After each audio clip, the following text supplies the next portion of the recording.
This protocol is significant as it allows the investigation of cortical networks by modelling how regions interact with one another to reveal differences not evident with standard analysis techniques.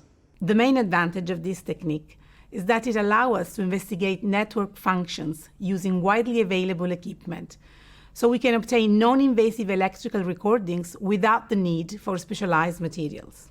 This technique allows the non-invasive investigation of neuropsychiatric diseases by examining network structures, facilitating the development of novel diagnostic methods and therapeutic biomarkers. This method has a broad range of applications within the clinical neurosciences, particularly as the role of network function in disease becomes increasingly relevant.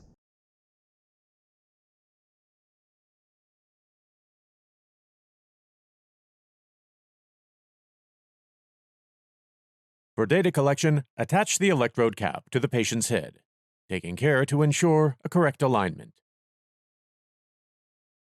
Inject conductive gel into each of the electrode ports, beginning at the scalp, and slowly withdrawing to the cap surface to establish electrical contact with the scalp and to improve the signal-to-noise ratio.